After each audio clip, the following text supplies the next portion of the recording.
Hello Flosstube, excuse me. My name is Laura. This is my channel Compassionate Creativity. I'm coming at you on January 1st of 2025, so Happy New Year.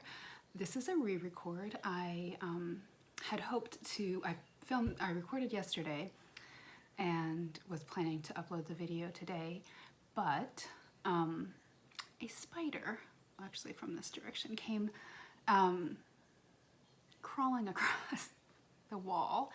And while I am not afraid of arachnids, I'm not particularly thrilled to have them in my house, and I was especially not thrilled to have it kind of wandering through my floss tube. So I was very distracted by it, and I hope that, and I also never found it, so hopefully it does not come out again. I suppose it has an interest in fiber arts, but itself, but still, that seems unnecessary. At any rate, this is floss tube number 2 for me. My third video. I had hoped to do, my first video was December 1st, and then I was planning to do Festive Friday Flossmas and do Friday videos during December, kind of chronicling my holiday stitching and gift stitching and all of that kind of stuff. But I got sick not long, like actually I think as I, like, during the, not during the Jingle Ball, but like I was getting sick, and then, you know, just was quite sick for most of the rest of the month until not long before Christmas. So that kind of put pause to a lot of those plans. And I'm not, you know, as I show you some of these pieces, I'm not finished. I don't have fully finished objects like I'd hoped. So I do plan to spend this weekend working on those full finishes from the Jingle Ball classes that I took. So at any rate, let's go ahead and get started. We'll start with finishes. I just realized, because I got distracted by talking about the spider, that I didn't actually talk about my channel. And I think I said it's Compassionate Creativity, and I chose that name because I believe that making, creating, doing things with our hands, engaging in the arts is an act of self-compassion and can be an act of compassion toward others as well, the world, etc. So go ahead and get started with some finishes. The good news is this should hopefully be, will hopefully be a bit briefer than I was before. I was really rambly yesterday, so I don't think I'll repeat myself quite to the same extent. So this is my first piece from the Jingle Ball. It's my only finish from the Jingle Ball. It wasn't quite finished in my first video, and the other two were already finished, and then I have another one that's still a whip. At any rate, this is the #Joy. It's the class with the cushion, and I just realized I don't have my iPad here to show you the pattern, but that always is kind of a disaster anyway, and I do not know how to put in photos. In fact, yesterday spent a lot of time trying to figure out how to edit like the clip with the spider, but I couldn't. So that will take more skill than I have at the moment. So basically, this is finished. If you're watching this, you've probably seen a lot of the finishes for this, but the class is to finish it like with a felt pillow. There's some applique triangles on this side. There's some applique tree, and it's red felt, and then, you know, it's stitched into a pillow. I was almost done. I just had to finish the back stitching, and I think you can see that pretty well here. I did make one change on the dark trees. They were supposed to have the red trim, and then the lighter tree was supposed to have the pink, but I liked the contrast of the pink a little bit, especially because I chose not to use the Lazy Daisy stitches, which were like the bows at the neck of the reindeer, so which were to be pink, and I liked that the pink stood out a little bit more on the trees, so that kind of draws that whole color palette together a little more, says I. So once I get to it, that should be a pretty quick finish. I hope. And I did order, I didn't get the Jabco buttons, so I have these other buttons to see if I like, well, and we will see. This is another finish. I have 3 finishes. This is called Cat Farm by Jessica Doize. She's Jed X Stitch on Instagram, and Doize demos on, I think, both Ko-Fi and Etsy. And I think she just released her first patterns this year. Her stuff is amazing, and when I talk a little bit more about plans, I'll get into some of her patterns because I have those on my agenda. But this one is a little freebie, actually, available through her Ko-Fi. I used Mo's Sail Silk for the, and I know this is super reflective, but it's a mechanical pencil, but the tip is, put down in case you're worried. The Mo's Sail Silk for the colors of the cats, and then this is just the called for DMC, which I think is 729. I just finished it yesterday, I think. So it makes me happy. I think it looks like they're dancing, really more like cats at the disco, but more so than at the farm, although the fence does give that appearance. And then those are the colors of their fur, more or less, which then is amusing to me as a cat owner to think of them batting around little hairballs. Anyway, I'm very much a cat lover, and the cats will come into play in additional whips and other pieces as we go along. And then my final finish is, this is a start and a finish, the 2005 Prairie Schooler Santa. And I love him. I have a soft spot for the Prairie Schooler Santas. In my first video, I kind of explained how they got, the 2007 piece got me into cross stitching and then back into cross stitching, and so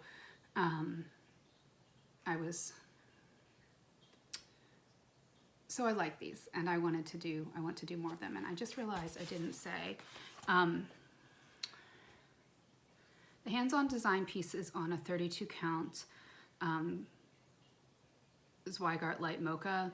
Obviously I just hacked a piece of it off of I think the fat quarter that I have, which I'm sure I'll regret when I go to use the other part of it, but it's fine for this piece.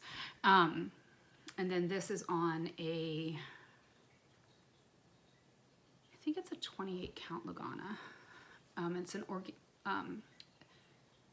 ornament cut, and the dyer was, it doesn't have a name.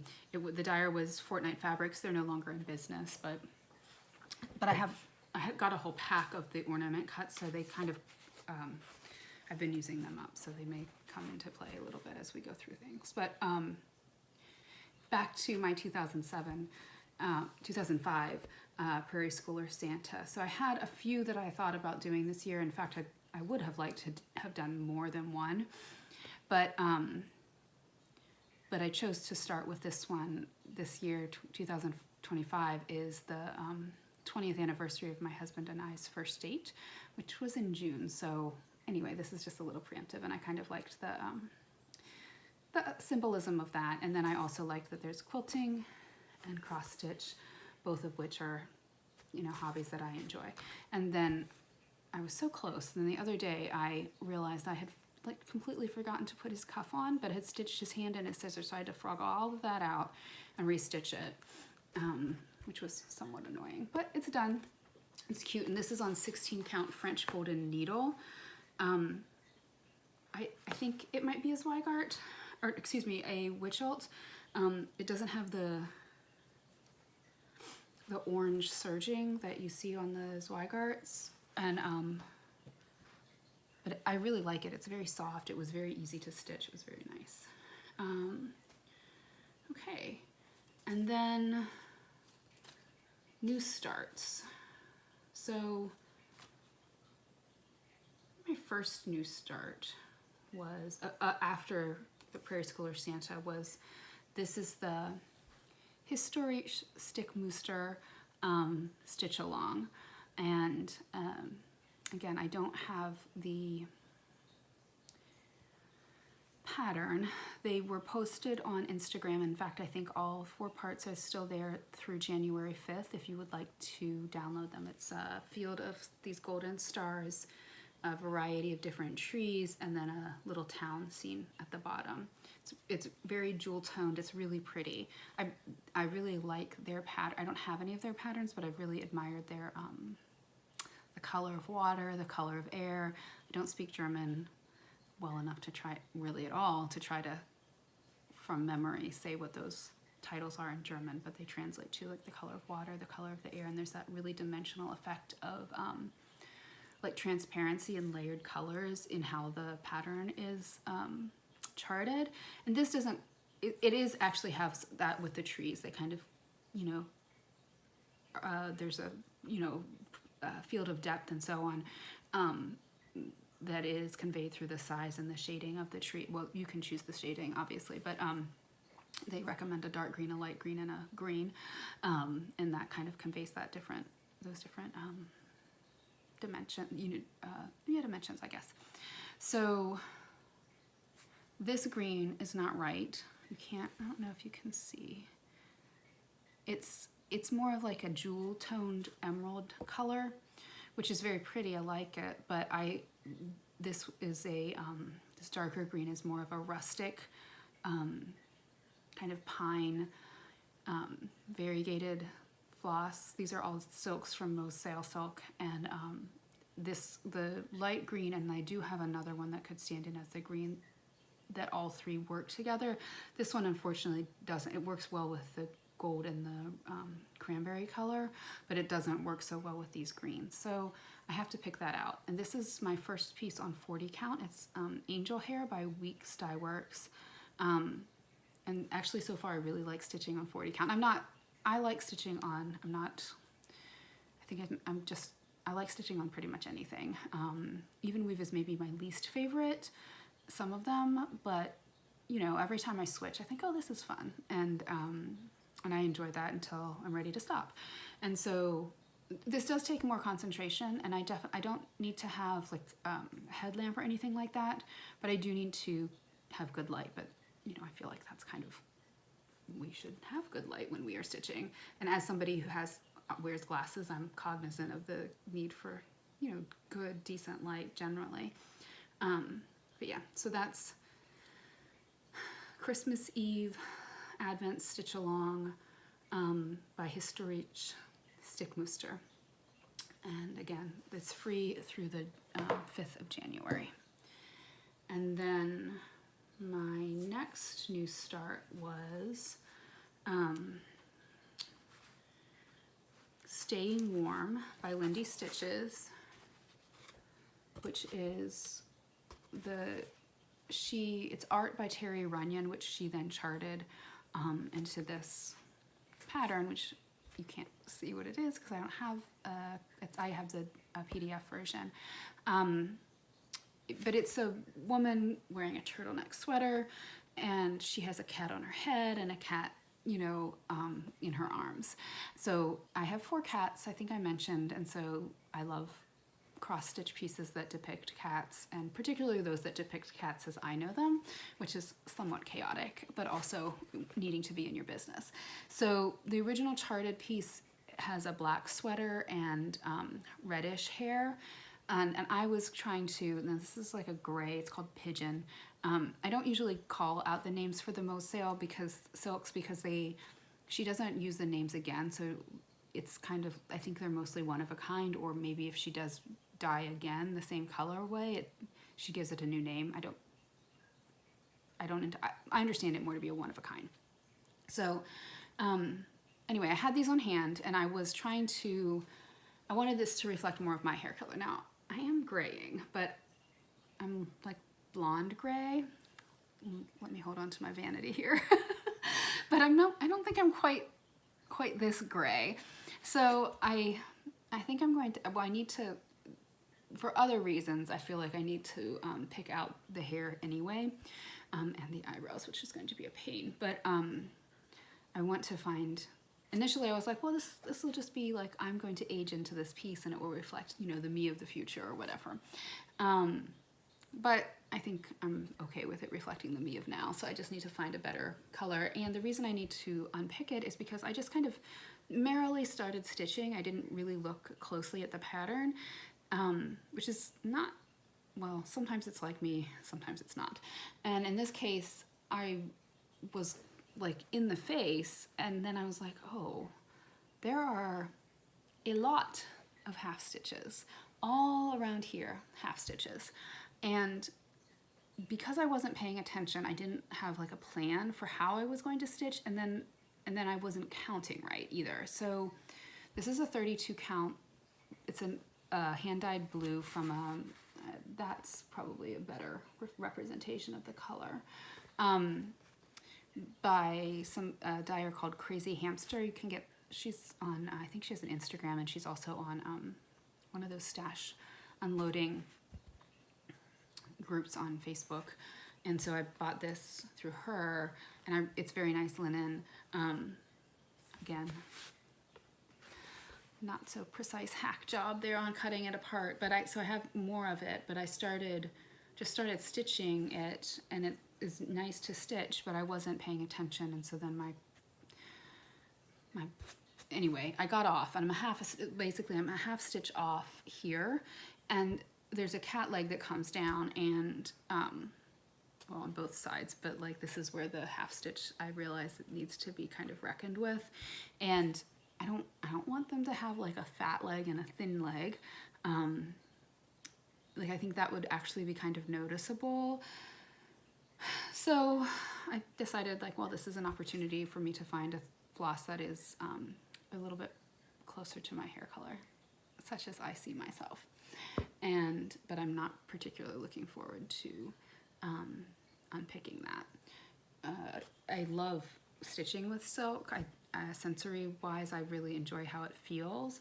The Mose Sail silk, and you know, some other stuff, it does that, like maybe like the Karen water lilies.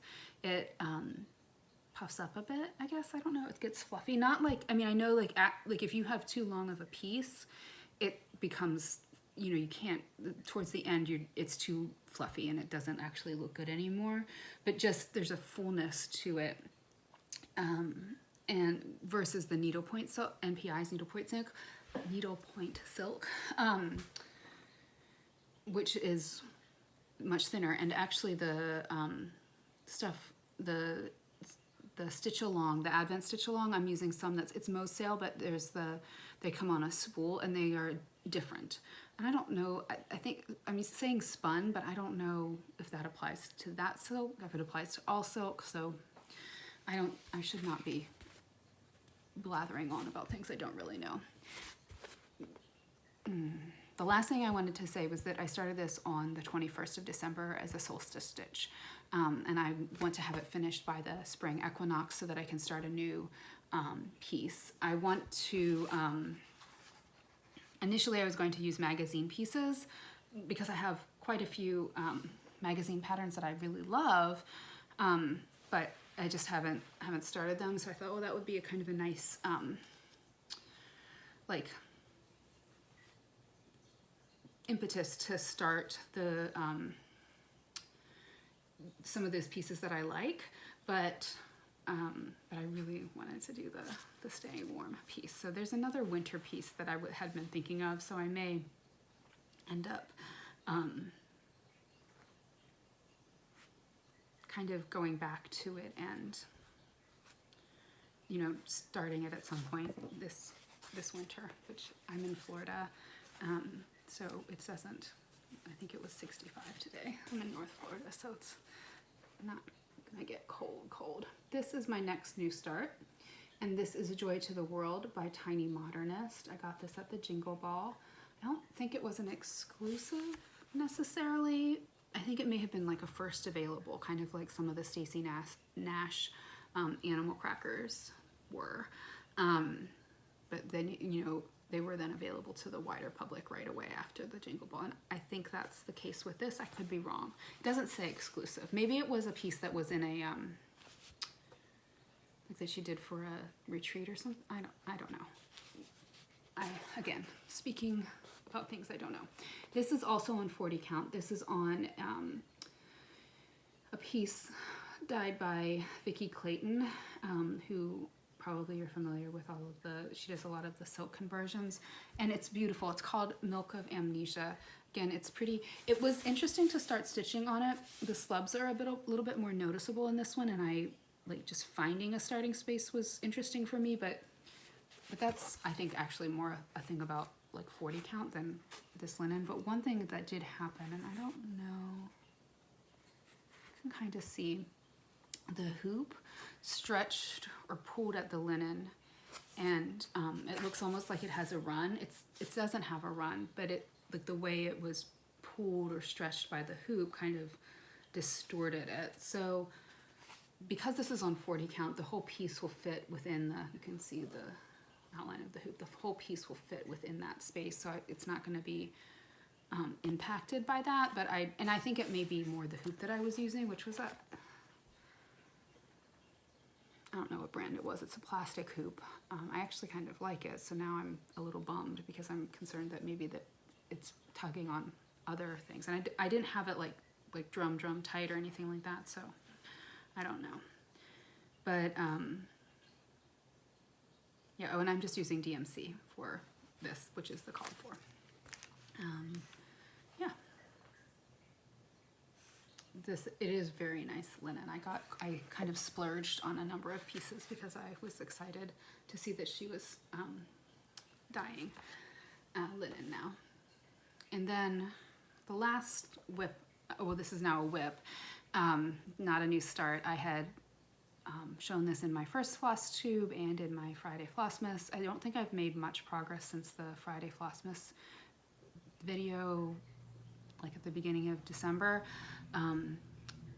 This is the star. I have obviously filled in from the last time the white, and I think I did another, this reindeer and completed some of the stars and maybe another tree or so. This one still needs its little yellow tip. I don't have much more to do, but I need to do it, and I do really like stitching on it. I think this is suffering from like it's special. I like it a lot, and it seems like it's a fun stitch, and so there's like I have to ration it. This is a not particularly helpful game I play with myself sometimes, of like, well, you know, you have to save the best for, you know, the special fabric, the special patterns or whatever. But so I'm trying to work through that. And I actually really want to finish this because I want to do, I need to watch the class to do the beading for the trim, and I'm afraid to do that without the video, so I need to get myself moving. Oh, and this is on 36 count aged paper by Color and Cotton. And again, this is Winter Wonderland Star by Hello from Liz Mathews. Right? Yes. And so that's all of my whips and finishes, all the projects that I have. And I'm gonna, well, go into haul, and then at the end of this video, I want to go into not just like plans for my next floss tube or this next month, but more generally for what I want to do for 2025. So my haul is a little mixed up because like I said, I filmed this yesterday and was kind of all over the place. So one of the things that came in the mail are some buttons. These are little blue, I think they were called Winter or Water. These are like country primary colors. These guys are some stars, Christmas colors, and then some little red hearts. These are actually bigger than I thought they would be. I wasn't sure if I wanted to use the Jabco #Joy. I like their buttons a lot. They're nice. But I just wasn't sure if I wanted that. So I thought I would order some, and then but I might have ordered them, but then when I was watching, or, you know, doing the Lindy Stitches class for the Up on the Rooftop, she had used the sprinkles, the sprinkles button mix that from Jabco, and they didn't have that anymore. It was like a teals and reds, which very much was in line with the palette she was using for the stockings. And so I could have found something that probably would have worked, but I really liked that. And so when I, you know, saw that these buttons were on sale at Joann, so I thought, well, I'll try them. And so between the blue of those ones and some of the reds in here, I think I've got it covered. And then I think also this little heart might, sorry, that's a glare, might work really well too. So that's one piece of haul. I also received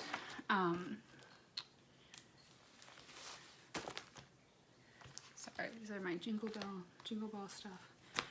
The Pirate and Robin. I mentioned that I had purchased some Pirate and Robin threads from during the Black Friday sale, and these are they. They are so pretty. This one is probably my favorite. It's called Paul. It's a one of a kind. So I got 2 skeins because I want, you know, there's that scarcity thing. This one is called Night. This is Grim. It's a pretty straightforward, very low variegated dark gray. It's Cobblestone.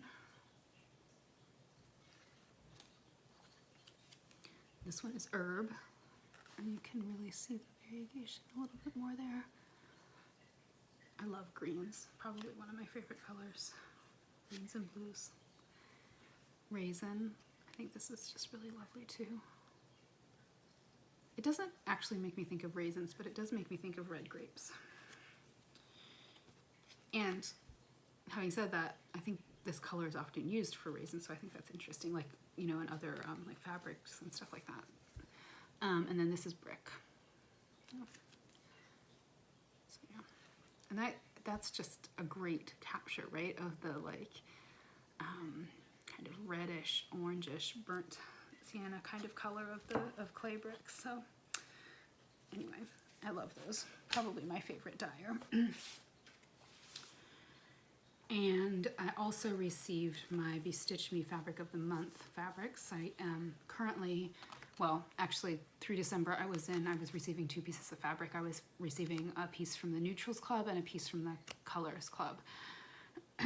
And so I switched this month to getting my Colors Club on 36 count linen. This is called A Little Sassy.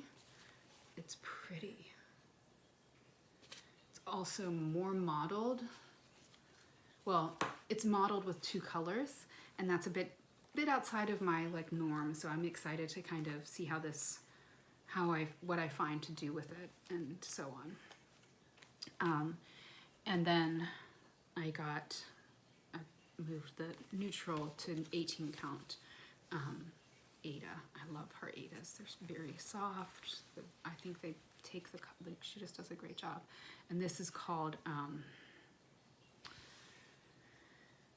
Vintage. So, and again, I got a fat quarter. And that feels like a sampler piece, right? Doesn't it? Or just a beautiful basic.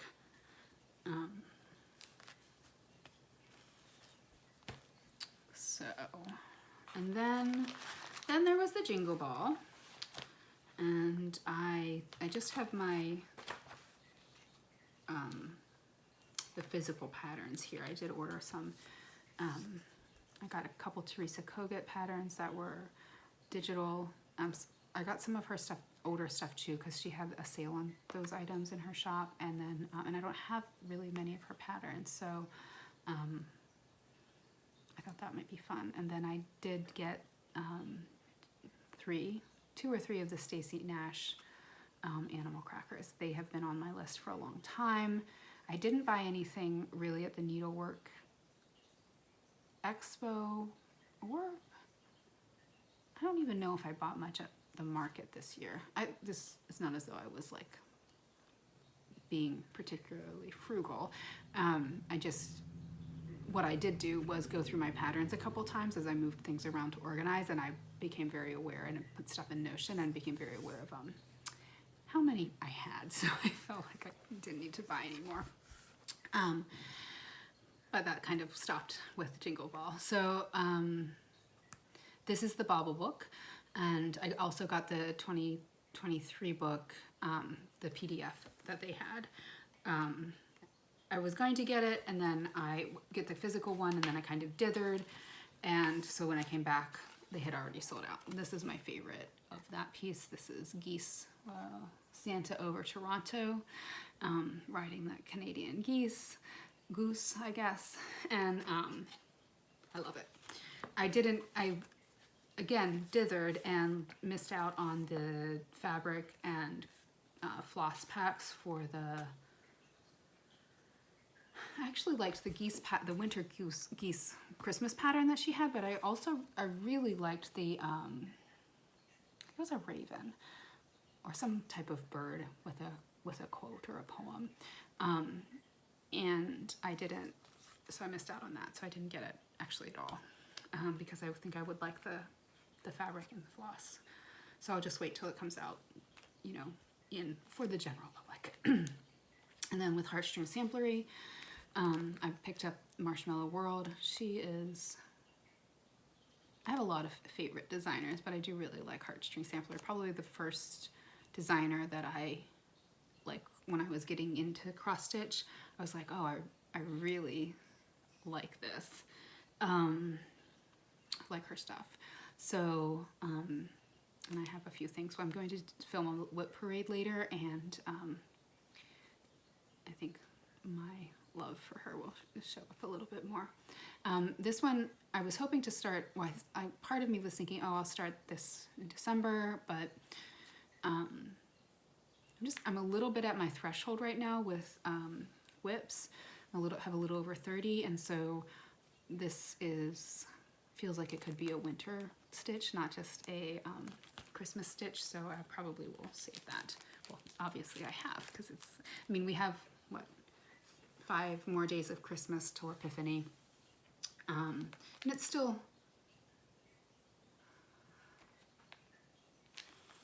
Christmas, Epiphany in the church calendar, but we don't need to get into that. So I could technically be stitching these things. There's no reason I can't stitch them all year long, but I tend to be very kind of seasonal. But my seasons I grew up in a family that followed a lot of the church calendar, and so that still kind of provides a lot of framework for how I understand the time of the year. This is the collaboration between Kathy Barrick and Liz Mathews that she put out at the Jingle Ball.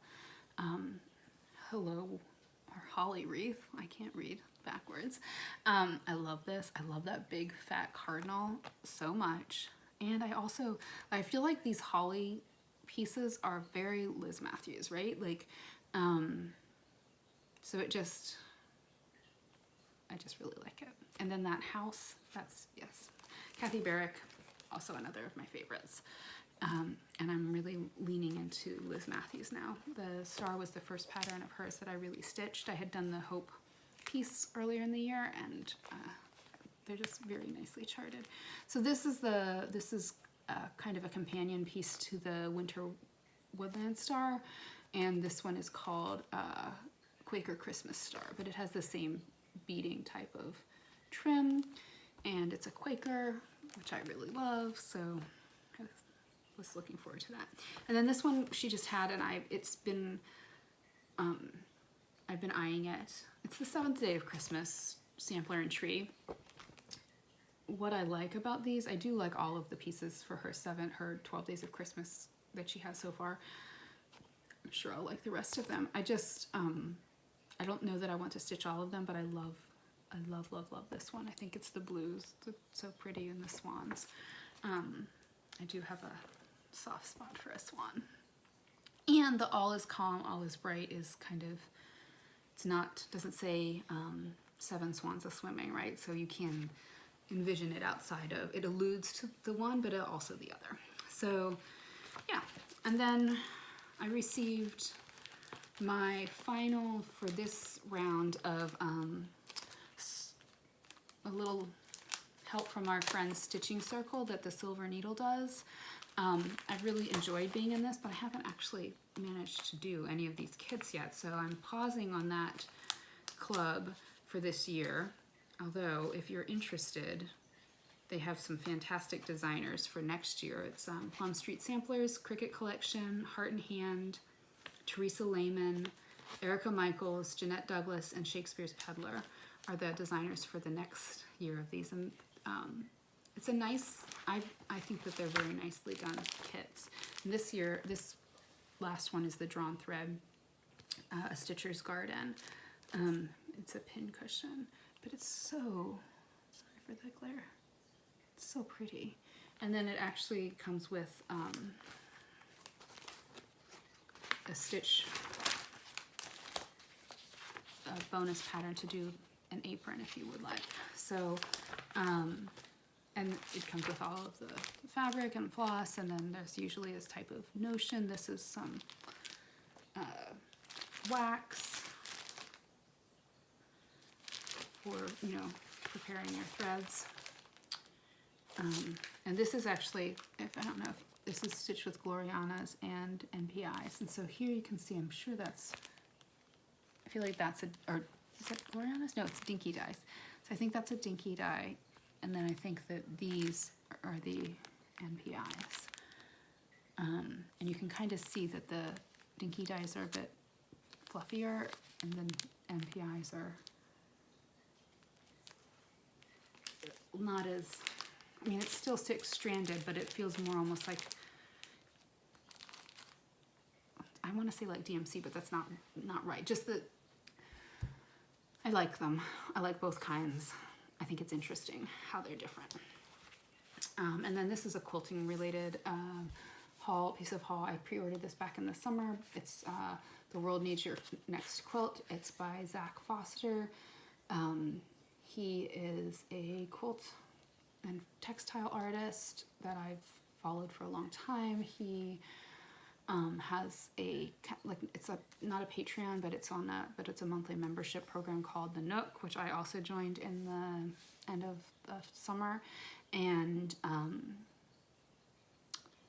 also like does kind of YouTube videos, podcasts with Heidi Parks and a few different other like textile artists on just really kind of thoughtful approaches to creativity and social justice, and kind of reckoning our own past so that we can move forward versus ignoring our past, which holds us back from moving forward. So whether that's on the micro level of the personal history or kind of the macro level of our societal history. So I really, really like his work, and I was very excited to get this book and kind of dive into it, which is my plan to do this year now. I received it probably around Thanksgiving, maybe, right after. So yeah, so that's my haul. And I'm going to try to get my plans for 2025 in to be about 20 minutes. So, and I have not seen the spider, so that's good. For 2025, I kind of mentioned that I have a lot of patterns, right? I had kind of slowed down on purchasing some patterns, and you know, I was doing other organizing and really became like, in so doing, became very cognizant of how much, you know, how much I've acquired for cross stitch, and I haven't even been doing it for that long. So, and there's nothing wrong with acquiring things and having supplies, and you know, I think that's important. However, my own personal history is that I tend to acquire far more supplies than I need. I think we've talked about, or I've shown that cupboard of just pre-cuts, and so I don't need any more quilting fabric, and I've been on a low buy, no buy for that for a while, and I think I want to do the same now for the cross stitch supplies as well. A bit more flexible, I guess. I am giving myself a budget, for me, what feels low, of $60 a month. But but not to like just buy like whatever pattern comes along.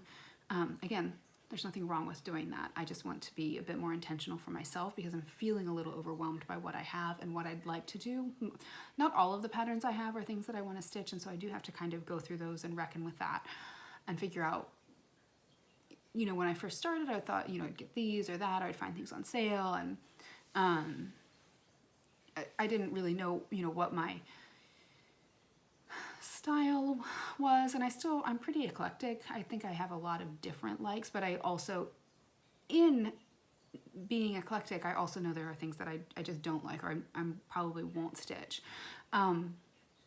So I want to bring some intentionality to that, and just also slow down. Like I think I mentioned too, like I didn't start a few of these jingle ball patterns and other things. I just feel like a little bit at my threshold, and I do have some starts planned for this month.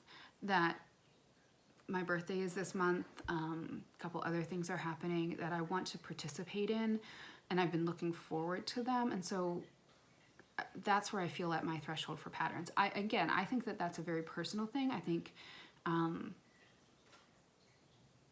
you know, your own rate of sewing and completion and what you get out of the hobby is kind of very much dictated by on an individual kind of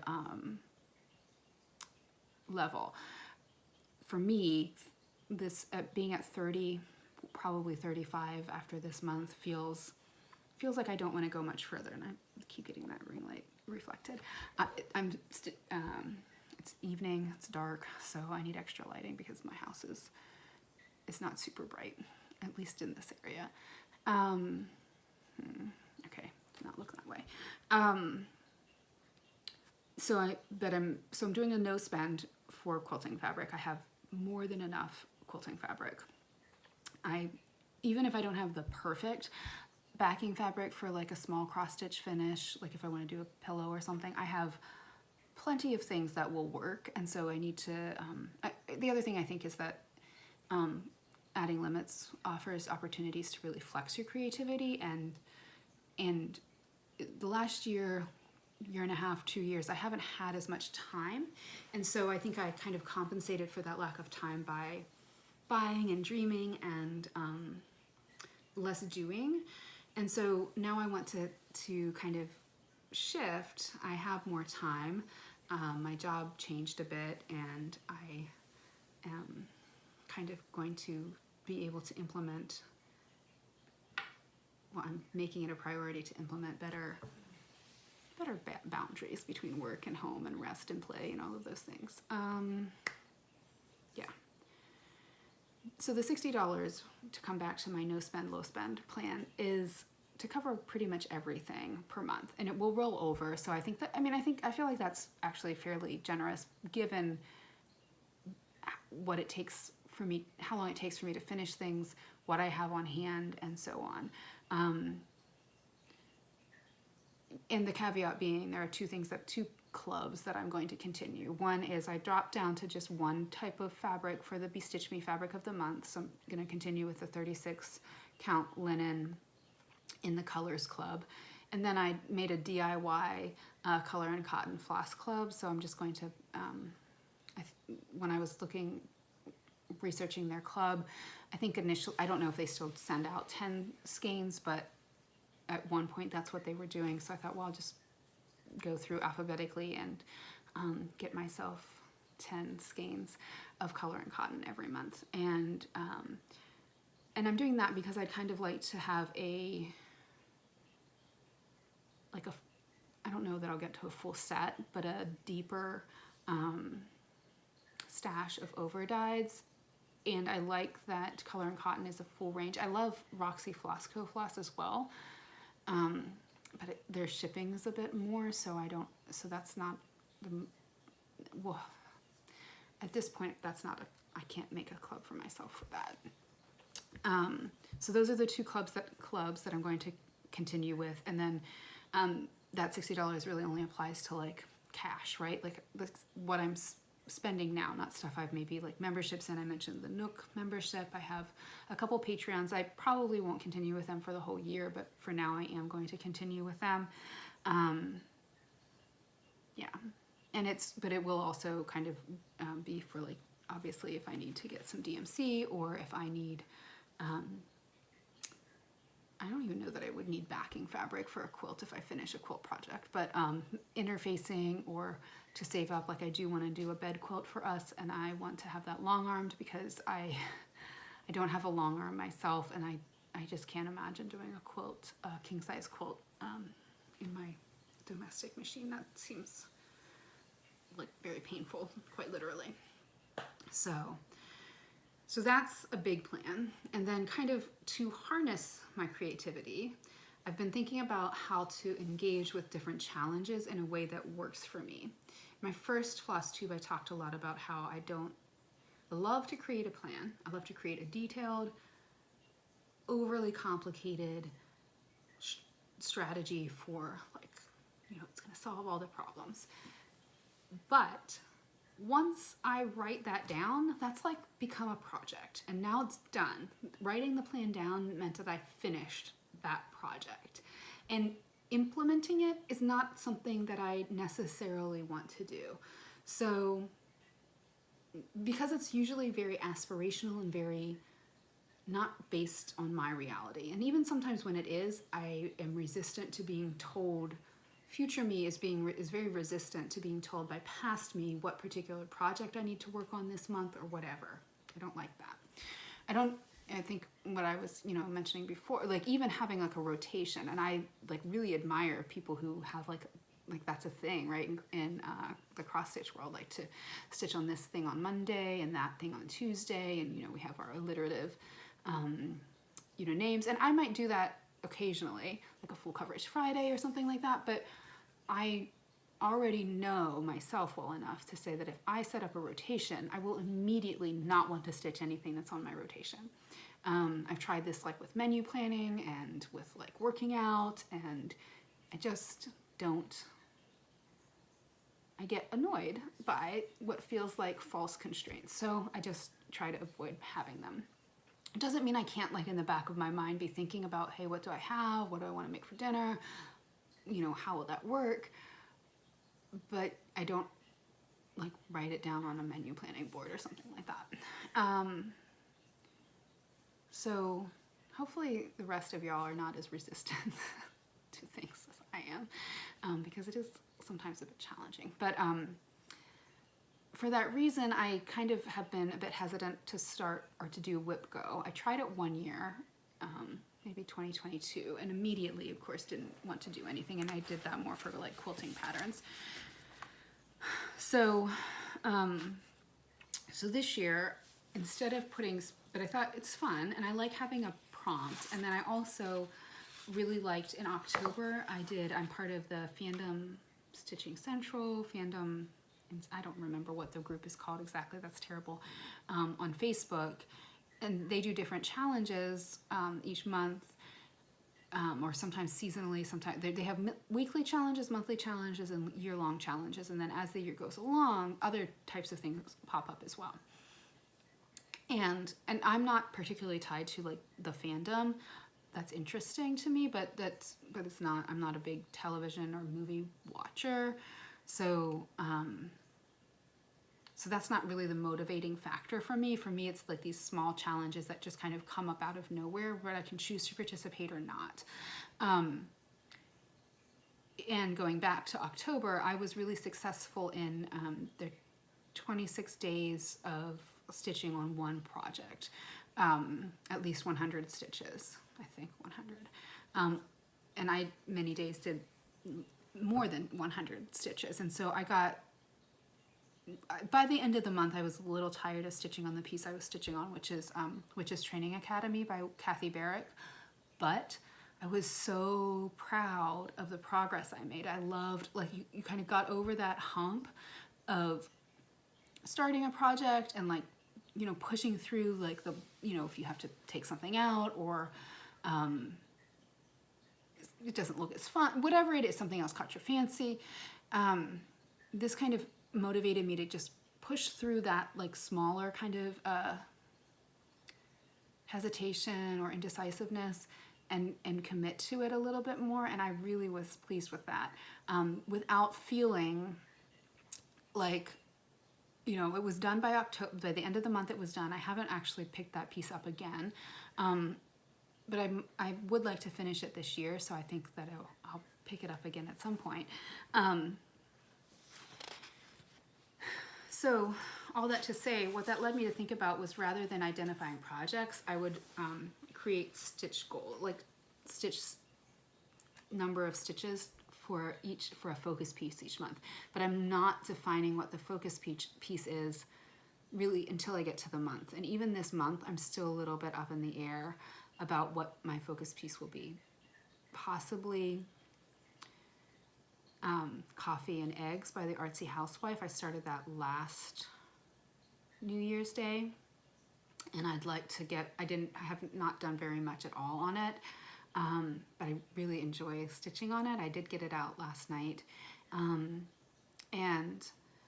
I think that I'd like to see a lot more progress on that. So, so what I did was create a board. It's called Whip Go A, because I also created a Whip Go B, the idea being that this might be like a weekly stitch count goal. So it's 11, so there's like, what, 720, right? Yeah, so 1,500 stitches between just this Whip Go board for that project. Or I could, what I thought, I could also do like a Whip Go B, and then these would be like weekly stitch counts. So, and this one is goes from 400 to 800, so slightly lower. And again, but 700 and 400, so what, 1,500 and 1,100 is 2,600 stitches. I don't think I'm going to do, like, that's probably the outer limit of the total stitches I'll do in a month.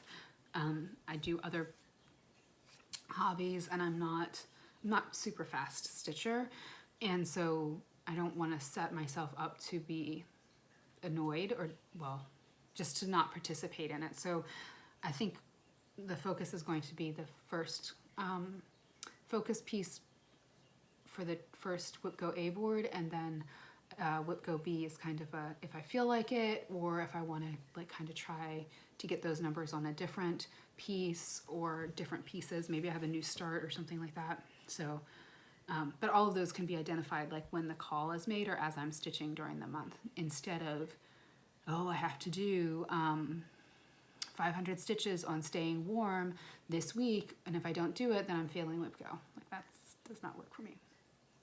And then I kind of also did another Whip Go, this one more focused, I'm calling it my Stitchy Grab Bag, and it just has the numbers on it in order.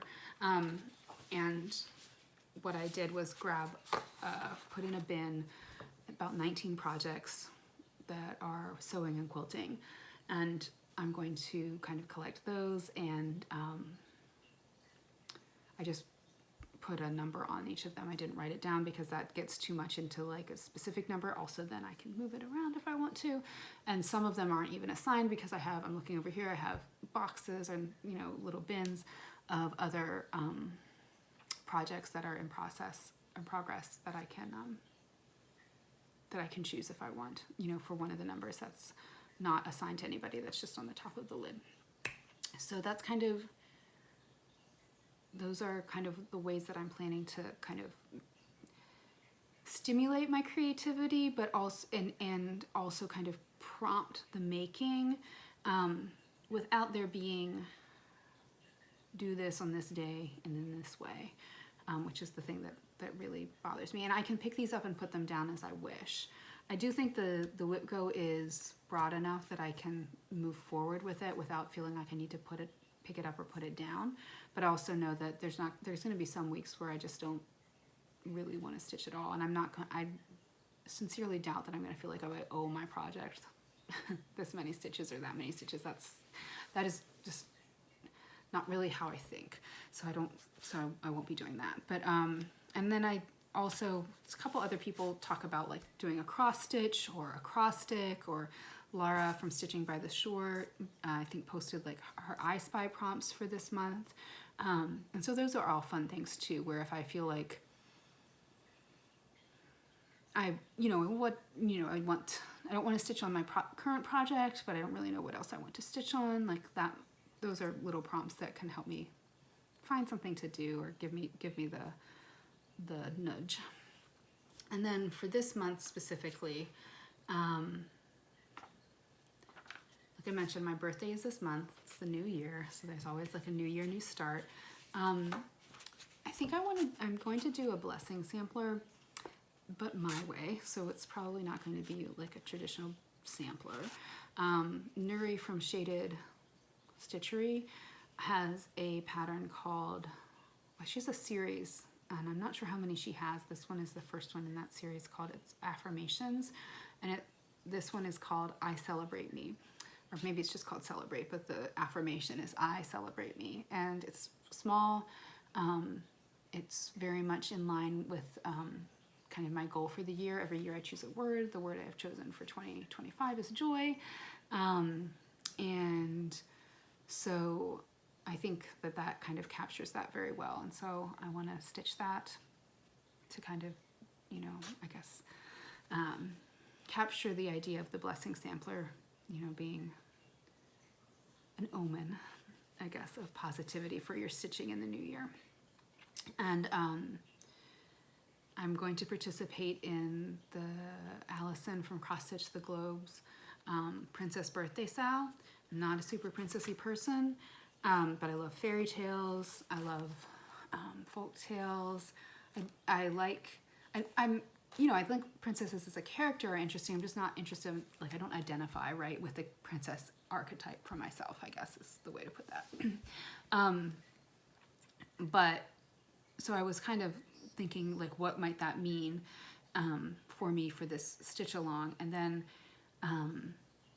I've been interested in Leavitt Imblum. I believe that she's Nora Corbett's mother, or was.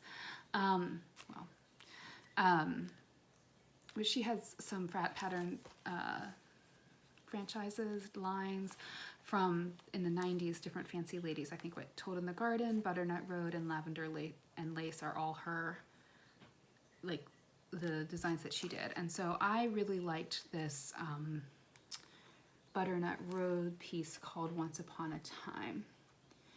It's got that castle, which, Once Upon a Time in and of itself evokes to me the fairy tale princess storyline. And then she's got apples, she's got a dove, there's a castle, which also kind of reminds me of, that's the right iconic Castle Hill. There's a dragon somewhere around there, I'm sure. It makes me think of the Teresa Wentzler piece. So I'm excited about that. I think that'll be fun, and I need to get it started tonight, actually. This is the first day of her SAL. And my birthday is January 7th, so I want to get this started and get a decent start on it. My goal is, if I have a new start, I want to get about 500 stitches in it before I put it down. Because that's the other thing I feel like, is if I don't do very much on a new start, then I'm not that motivated to keep working on it. So if it's a big enough piece to do 500 stitches as a then I want to do that.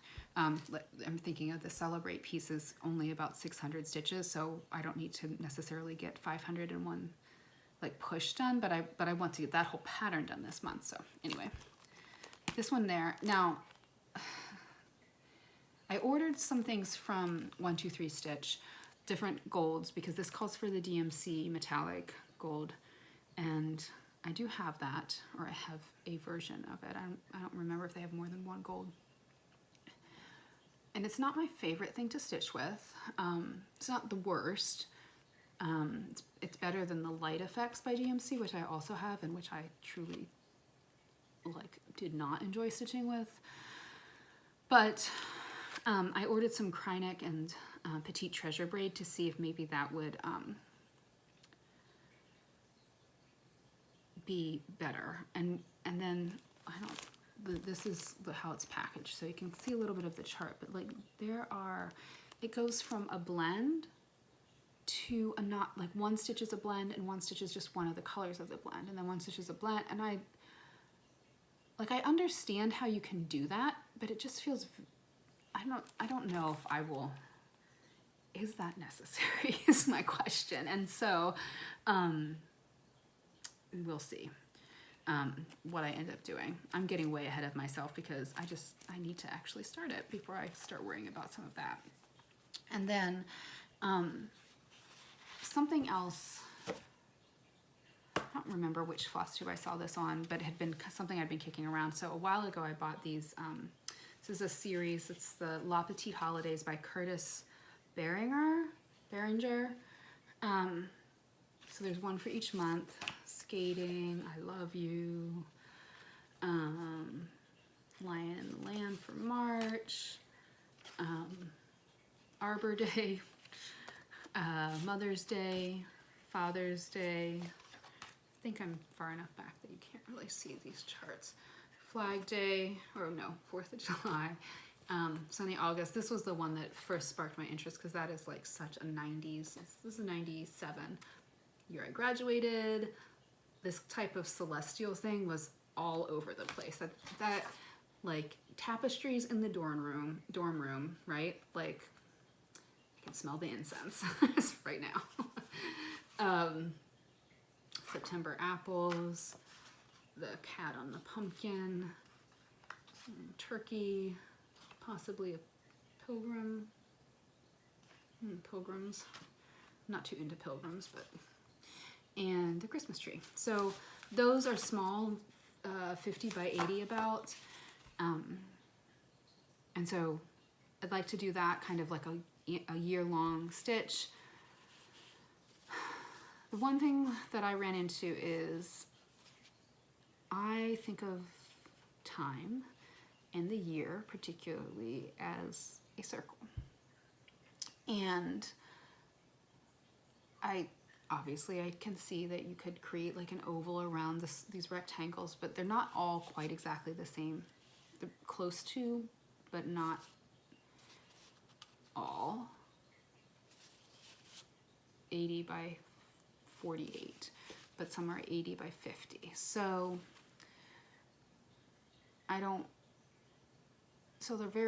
they're rectangular, right? And so I don't have the skills or the interest in creating a border, like charting a border that's an oval. Although I think that could be really pretty, or even a square. I'm very hung up on this whole idea, like it has to be an oval. So we'll worry about that later. But I also like the idea of doing one of those a month. And then for my birthday, which is January 7th, I'm planning to do Start Jet X Stitches Cherry Magpie. I don't have that, like I said, I don't have my iPad to show you the photo.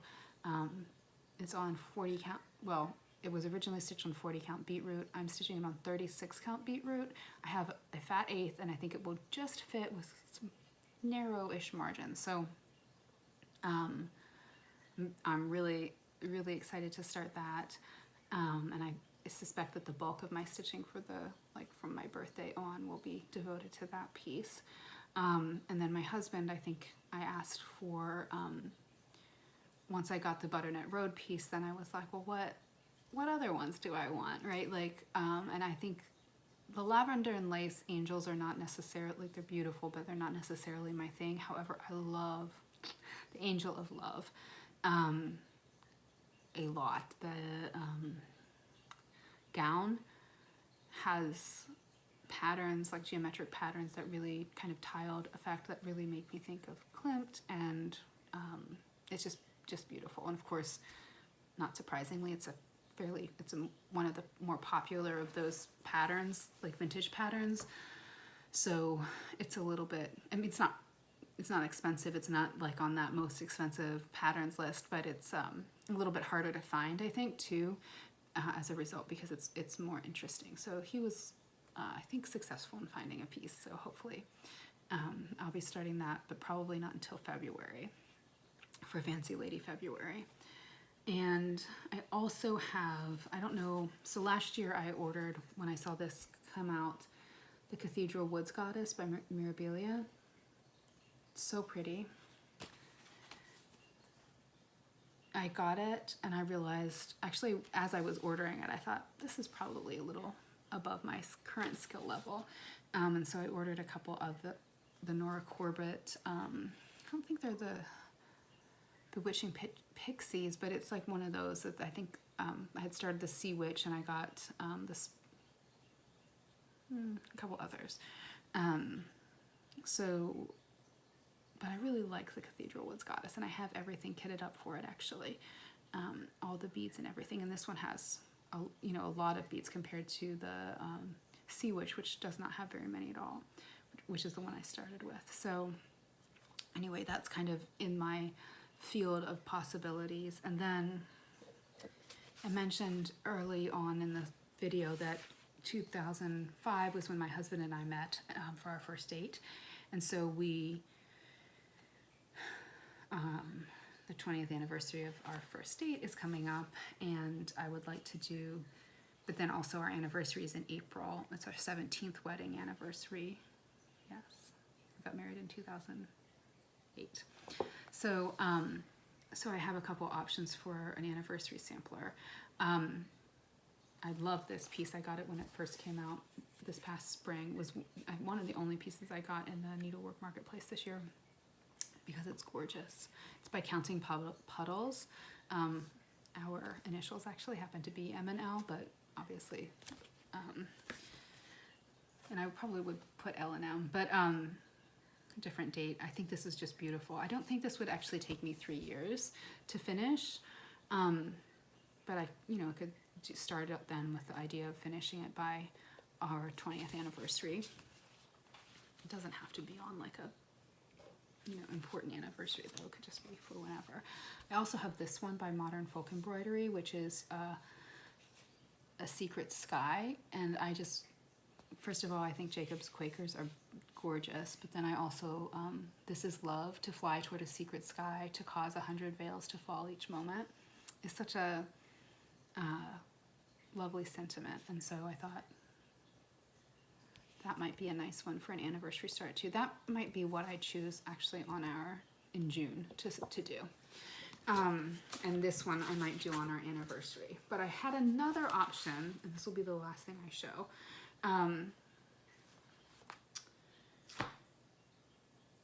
Which is when I first, 2022, fall of 2022 is when I really started to get into cross stitching, and then 23 was our 15th wedding anniversary, and so I had seen everybody was talking about Consider the Lilies, and then when I was doing more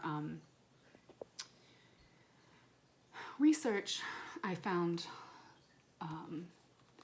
His Eyes on the Sparrow, and I really like this one. It's a little bit different, vibe, obviously, than Consider the Lilies, and I may chart something different there, although His Eye is on the Sparrow, and I know He watches me, is not a verse that bothers me, although, I don't often necessarily want, there are a lot that do bother me, I guess I should say, but at any rate, he got the whole kit. He kitted up the whole project for me. He ordered it from Stitching by the Sea or something like that. I don't know, Stitchers by the Sea. Beach Cottage Stitchery. And isn't that gorgeous? All those colors. And then this is a 28 count picture, this plus Ancient, which is also gorgeous. It's a full yard because and the original was stitched on 28 count on doubloon, not ancient, but it will be huge. So that would be a project. Like, part of the reason I thought, oh, maybe I should do that as an anniversary piece is I'm pretty sure it will take me at least 3 years to finish. But we'll see. I may also choose to start that in September as a back to school project, or just whenever I feel like I have space in my brain and on my calendar to stitch. So those are my plans for 2025. Like I said, I do want to also do the equinox and solstice starts, my goal being to finish those pieces so they won't be super big, finish them before I start the next one. Just checking here on my notes. And then as I was doing that, I kind of went through my stash and found a lot of different stuff that I had bought that I love and wanted to do.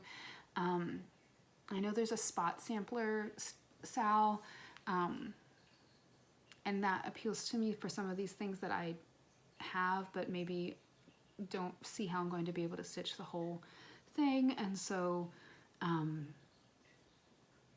so those are there, but I also think I just want to be cognizant of those things that I bought that I did really, really wanted to stitch them, and I bought the patterns and I still actually really love them, and so I just want to make space for them at some point. So we'll see. So that's kind of where I am. I'm going to watch this back, and hopefully the little spider did not come join us. If it did, I don't know what I will do. It's Charlotte sending me a message. Yes, I think I mentioned more floss tubes last time, and I didn't this time because I just have felt it's still over an hour, but I have felt like I just needed to get through it. But yeah, so if I did mention people, I'll try to tag them in the description, and I will also try to be good about listing the patterns and the designers for the projects that I showed, and anything else I mentioned.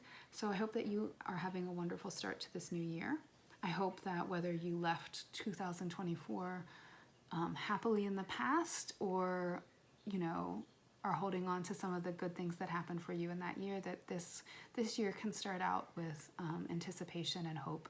And for me, I chose joy because I believe that seeking joy is an important act for ourselves, and sometimes one of resistance against really tough times. And so for me, it's that reminder. And so I hope that you too have many opportunities to seek and create joy in your life as